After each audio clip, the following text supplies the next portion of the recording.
Good morning সবাইকে। কালকে বাজারে গিয়ে ফুলটা খুব ভালো লাগলো দেখে, সেই জন্য এই ফুলটা কিনলাম। গোলাপ ফুল আমার খুব ভালো লাগে।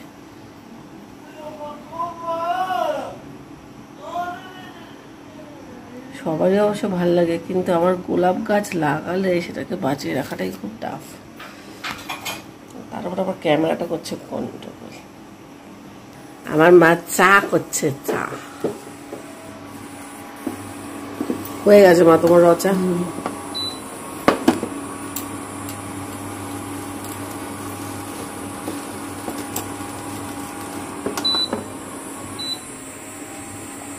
তুমি আমার চায়ের জলটা দিয়ে বসিয়ে দাও, জল কম দেবে। ক কাপ খাবে? 2 কাপ তো? হ্যাঁ, ব্যাস ব্যাস ব্যাস ব্যাস ব্যাস। চা পাতা আর না না না, 2 কাপে জল দিতে হবে না। এই যে এইটুকু দিয়েছি। লিকুইড দুধ দেবো তো, 2 কাপ হয়ে যাবে এমনিতেই। ঠিক আছে, ফুটুক এবার। মৌমাছিগুলো সব উড়ে চলে গেছে, মৌমাছিগুলো সব উড়ে টুড়ে চলে গেছে। তারপরে যে লোকটাকে খবর দেওয়া হয়েছিল ওই লোকটা এসেছে। তাই সে লোকটা অনেক আশা নিয়ে এসেছিল, মধু হবে, ওই হবে, ঘন্টার মাথা কাজ করা, কিচ্ছু হয়নি, সব চলে গেছে। যাই হোক, আজকে তো আমরা চলে যাচ্ছি। এমন ঘুমিয়েছি, চোখ মুখ ফুলে গেছে। আজকে অবশ্য ঘুম থেকে উঠে আমি ব্লগ করছি। এখন বাজছে সকাল 7টা। ভালো ঘুম হয়েছে তো, ডিপ ঘুম হয়েছে না। আর তার উপর কালকে খুব হেঁটেছি, হাঁটার জন্যেই ঘুমটা ভালো হয়েছে। খুব ডিপ ঘুম হয়েছে। আর তো বেশ মানে ভালো একটা হাওয়া দিচ্ছে। এই কানটাতে কি হয়েছে কি জানি, ব্যথা, শোন ব্যথা। ইমিটেশন, কিন্তু আমি তো ইমিটেশন পড়তেই পারি না। ইমিটেশন পড়লে না মানে সে লাল মানে হয়ে গিয়ে র্যাশ বেরিয়ে গিয়ে বিচ্ছিরি অবস্থা হয়ে যাবে। আমি পড়িনি, কিন্তু কাল থেকে দেখছি কেন ব্যথা। জানে, শরীর থাকলে খুব অনেক ব্যায়াম হয়, অত ব্যায়াম নিয়ে মাথা ঘামালে চলবে না। যাই হোক বন্ধুরা, কালকে রাতে ব্লগটা একটু মন খারাপ দিয়ে শেষ করেছিলাম। এখন মন খারাপ হলে না বলে দেবো ব্লগে, জানেন তো। মন খারাপ পুষে রেখে লাভ নেই। আমি ওই পুষে রাখতাম। আমার ওই একটা লজিক ছিল, আমি ভাবতাম যে বলে কি হবে, শেয়ার করে কি হবে। অ্যাকচুয়ালি শেয়ার করে কোনো মানে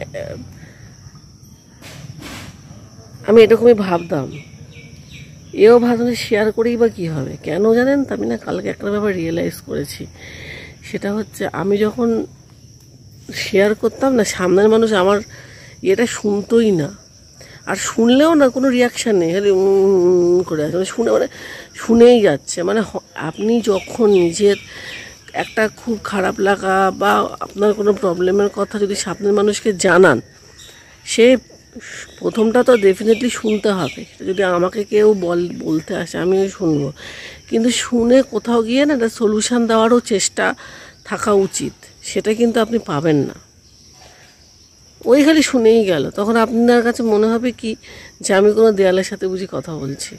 ওই জন্য মানে আমার মনে হয় এই সমাজে শেয়ার করাটা বন্ধ করে দেওয়া উচিত। ওটা করে সত্যি লাভ নেই। কিন্তু ব্লগিংয়ে শেয়ার করলে কি হয়, আমার কথা আমার সাবস্ক্রাইবার বন্ধুরা শুনলো, তাদের মধ্যে কেউ কেউ হয়তো কমেন্টে আমায় কিছু জানালো, সেটা শুনে হয়তো তাদের কারোর একটা কথা হয়তো আমার খুব কাজে লেগে গেল, ভালো লাগলো। এরকম আমি দেখেছি। যারা ডেইলি লাইফ ব্লগিং করেন না, এই যে সাবস্ক্রাইব যারা করে চ্যানেল, তাদের অনেক পরামর্শ তাদের অনেক কাজে লেগেছে। আমার ক্ষেত্রে কী হবে আমি জানি না, আমি সেই আশা রেখে কিছু বলিনি। কিন্তু আমার যেন মনে হয় এবার থেকে আমি মন খারাপ করলেই ব্লগে বলবো, খুব প্রয়োজন এটা। আমার এই চেপে রেখে রেখে না মানে সেই মানে মানে অবচেতন মনে না তার রেশটা আমার থেকে যেত। আমি এটা পুরো রিয়েলাইজ করেছি। ওই যে থেকে গেছে, তার ফলে আউটবাস্টিংগুলো খুব খারাপ। আর কেউ বুঝবে না বন্ধুরা, আপনার মনের ভেতরকার ছবি কেউ বুঝবে না, তার চেষ্টাও করবেন না, বোঝানোর চেষ্টাও করবেন না। বললাম না, কোনো লাভ নেই, কোনো লাভ নেই। আবারও প্রচুর ফুল ফুটেছে, প্রচুর ফুল ফুটেছে। দুঃখের বিষয় 3-3টে জবা গাছে ডাল লাগালাম, একটাও হলো না। কেন কি জানো, বোকেনভিলাগুলোও হলো না। এরপর আমি কিনেই লাগাবো। এবারে চাম্পাটিতে গেছিলাম ফুল কিনতে, আমি ব্লগে বলেওছিলাম যে গেলে লাগাবো, কিন্তু ওই যে বললাম না, কি একখানা লোক মেরে একটা কি ফুল টুল নিয়ে বসেছে, ওই ফুল কিনতে ইচ্ছা করে, সে জবা ফুলগুলো এরকম হয়ে আছে। প্রচুর ফুল ফুটেছে, প্রচুর। কাঞ্চন ফুল তো ফুটেছে।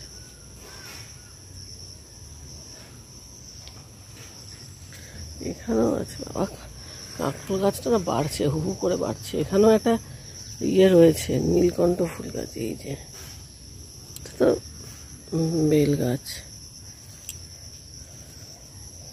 এই নীলকণ্ঠ, ওটা কি নীলকণ্ঠ কি জানি, সাদা নীলকণ্ঠ গাছও আছে। পেঁপে গাছটা বেয়ে উঠছে, সাদা নীলকণ্ঠ গাছটা, ওই যে পেঁপে গাছটা, এই পেঁপে গাছটা বেয়ে উঠছে।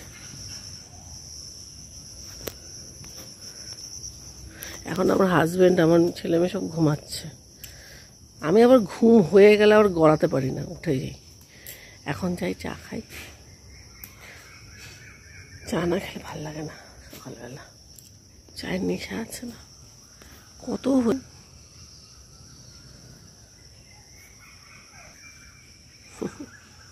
ঠিক আছে, ব্লগ তো শুরু হলো। আজকের ব্লগ তো হয়তো বা শেষ হবে লিলুয়াতে গিয়ে, লিলুয়া পৌঁছে শেষ করে দেবো। ঠিক আছে,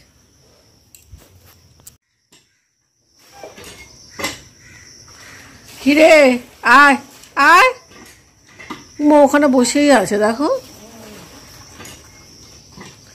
আয় আয়, খাবি? আয় আয় আয়, আরে আরে বিস্কুট দেখাচ্ছি তাও আসে না। আয় আয় আয় আয় আয়, ও কি রে বাবা, এনে এনে।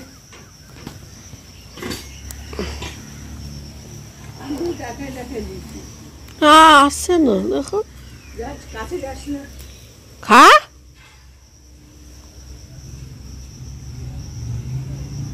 বাবা হলো কি রে? হ্যাঁ বসো বসো, এই তো বাহ।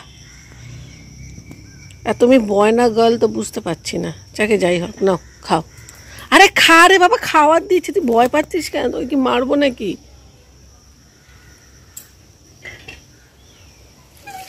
ওরাই বা কি করবে এত গরমে? ওই জন্য আমাদের বাড়িতে গাছের ছাওয়া টাওয়া আছে তো, এসে শুয়ে থাকে।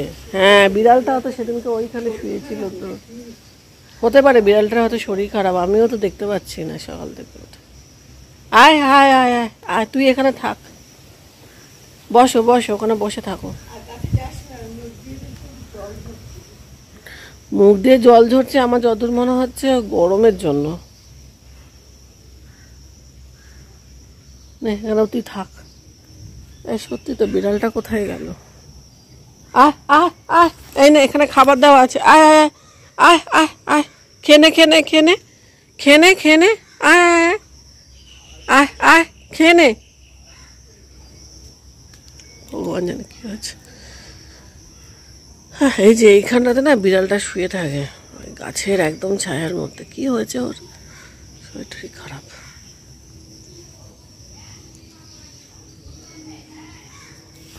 আরে বাবা, তোর এত লজ্জা পাওয়ার কোনো দরকার নেই, আমি চলে যাচ্ছি। হ্যাঁ তোর জন্যে রেখেছে, যা খেয়ে নে। উফ বাবা, বাবা এত ভেবে চিন্তে খাওয়া কুকুর আমি প্রথমবার দেখছি।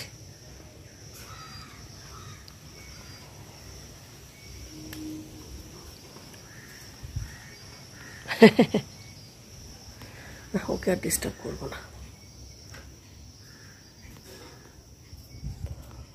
আমাদের বিছানাপত্র সব তোলা হয়ে গেছে। এখন আজকে সকালে টিফিন, এখানে তো দেখিয়ে কোনো লাভ নেই, সবাই ঘুমাচ্ছে। দুধ এখানে বুঝলি ঢেলে রাখলাম। আচ্ছা আমি বাটিটা কিন্তু কি করবো? তুমি কি যাবে স্টেশন অবধি? এই গরমের মধ্যে কোনো যাওয়ার দরকার নেই। আমি ফ্যান বন্ধ করলাম, ফ্যান চলছিল সব। গিয়ে ওই ঘরে গিয়ে শুয়ে থাকো, ওই ঘরটা ঠান্ডা আছে। সাবধানে উঠবি। হ্যাঁ ব্যাগ, মোবাইল, হ্যাঁ, সোনার দিকে নজর রাখবি, মনের দিকে নজর রাখবি। টাটা টাটা, আবার আসবো তাড়াতাড়ি। হ্যাঁ, মাকে দেখতেই তো পাইতেছি না, কই তোর দিদি? তুই আমার আগে যাতো দেখি। হ্যাঁ ওই তো টোটো আসছে একটা, কই মা? ওই তো দেখতেই পাই না।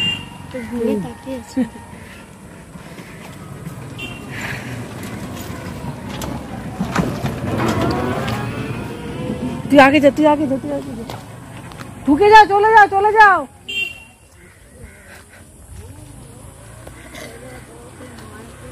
আমার চাপা পড়ে এখন।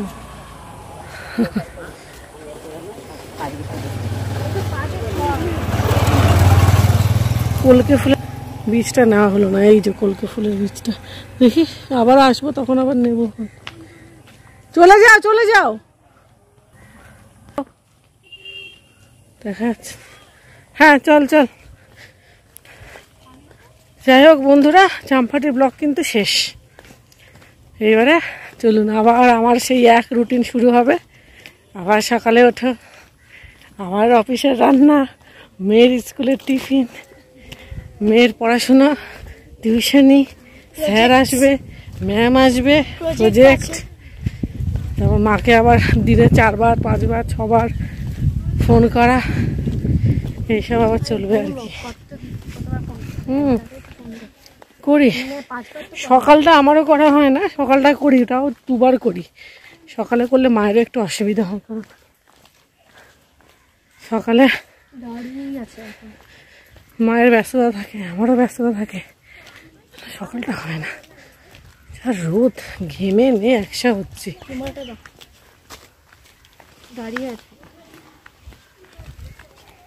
মা এখনো দাঁড়িয়ে আছে, ওই পাওয়ার হাউসটা যে ক্রস করবো, মা তখন আবার ঢুকে। ঠিক আছে বন্ধুরা, আমরা যাবো আজকে। আমিও তো ঘাম মুছবো। ওই আমরা এখন নামবো হচ্ছে নিউ গড়িয়া। নিউ গড়িয়া নেমে ওখান থেকে এমজি রোডের, না এসপ্ল্যানেড না, এমজি রোডের মেট্রো ধরবো, ওখান থেকে হাওড়া। দেখি মাঝে ব্লগ করব, যখন মেট্রোয় উঠবো তখন করব। তাহলে চাম্পাহাটিকে সবাই টাটা বলে দিন, আবার আসবো। আমাকে তো আসতেই হবে, আপনারাও আমার সঙ্গে আসবেন।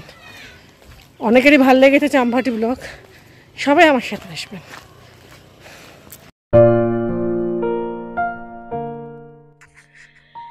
চাম্পাহাটি ছেড়ে এখন যাচ্ছি লিলুয়াতে।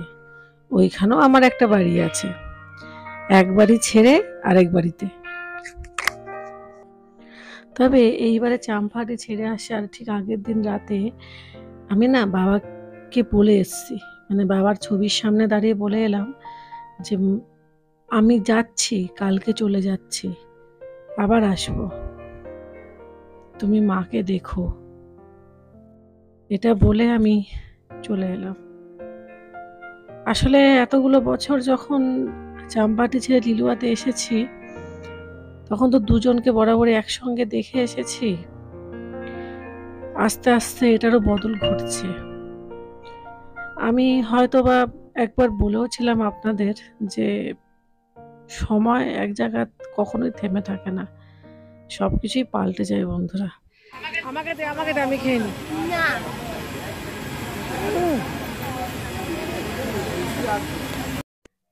এখন লিলুয়াতে পৌঁছে গেছি এবং বাড়ির উদ্দেশ্যে রওনা হয়েছে। একটু পরেই বাড়িতে পৌঁছে যাব। তবে সত্যি কথা বলতে আমার মন কিন্তু অনেকখানি হালকা হয়েছে বন্ধুরা। এই যে ব্লগে আমি এত কথা বলেছি আগের দিন, বিশ্বাস করুন আজ অনেক বছর ধরে খালি ভেবেই আসছি, কিন্তু সাহসটা জুগিয়ে উঠতে পারিনি। তখন অবশ্যই এরকম পরিস্থিতি ছিল না, অন্যরকম ছিল। সেই কথাগুলোই হয়তো বলবার জন্য অপেক্ষা করেছি বা বলতে চেয়েছি বা চেষ্টা করেছি, কিন্তু হয়ে ওঠেনি। কিন্তু এইবারটা বলতে পেরেছি, বলতে পেরে আমার মন অনেকখানি হালকা হয়েছে।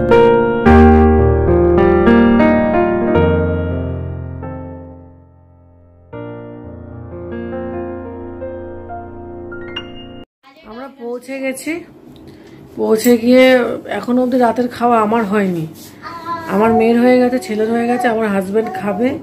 এখন বাজে 9:30, আমরা খাবো 10টা 10:30টায়। আজকে বিভৎস গরম, মানে আমি বেরিয়ে তো বুঝলাম বিভৎস গরম, মানে কতক্ষণে মেট্রোতে উঠবো এরকম একটা ব্যাপার চলছিল ট্রেনের ভেতরে। কোনো মতে নিউ গড়িয়া নেমে ছুটে আগে মেট্রো, যে মেট্রোতে উঠেছে তখন বাবা কি শান্তি। আর শুধু আমার একার না, মানে সবার অবস্থা খারাপ। আর আমার বাচ্চা দুটোরও অবস্থা খুবই খারাপ হয়ে গেছিলো, মানে ওরা শরীর পুরো কাহিল। আমরা তো লস্যি টসি খেয়ে নিয়েছি ঠিক আছে, কিন্তু আমার ছোট ছেলে, মানে আমার ছেলে তো খুবই ছোট, ওকে তো বাইরে খাওয়াটা খাওয়ানোই যাবে না, তো ওই জন্য ওকে আর লস্যিটা খাওয়াতে পারিনি। আর আমি এসে মানে চান করেছি, আমার নাইটি পুরো ভিজে গেছে, চেঞ্জ করে এটা পরলাম, ওটাকে রেখে দিয়েছিলাম। তার উপরে বাইরে তো ব্লগ করতেই পারছি না, আর মানে কি আর বলবো, ওই আর কি, মানে ভোটের পরে সব আনন্দ উল্লাস চলছে আর কি, এগুলো আর কি বলবো। ওই জন্য বাইরে ব্লগ করতে গেলেই না কপিরাইট পড়ে যাবে। মাকে ফোন করলাম, মা আজকে রাতে বলছে ভাত টাত কিচ্ছু খাবে না, ওটস খাবে। ওই আমার ছেলের জন্য দুধ নেওয়া হয়েছিল, তো সেটা তো আজকে তার শেষ হলো না, তো বলছে ওই দুধটা যখন আছে ওটা দিয়ে আমি ওটস খেয়ে নেবো। ওটস খেয়ে নেবে। এখন আমি নিচে যাব, খাবো, ওপরে আসবো, শুয়ে পড়বো। ক্লান্তি সে অর্থে সেরকম নেই, কিন্তু যেটা আছে, দাঁড়া রে বাবা, যেটা আছে সেটা যেটা অস্বস্তি। তাও ভালো, ঘাম হওয়াটা ভালো।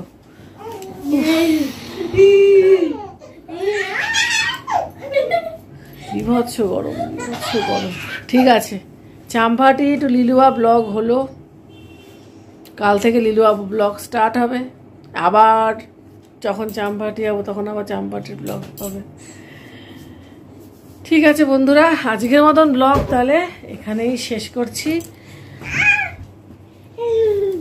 সবাই আসতে হবে, সবাই হয়েছে, সবাইকে আসতে হবে। ঠিক আছে, আজকের মতন ব্লগ তাহলে আমরা এখানেই শেষ করছি। আবার দেখা হবে কালকে, ততক্ষণ সবাই ভালো থাকবে, সুস্থ থাকবে। চা বাই বাই, আবার কালকে দেখা হবে, ঠিক আছে?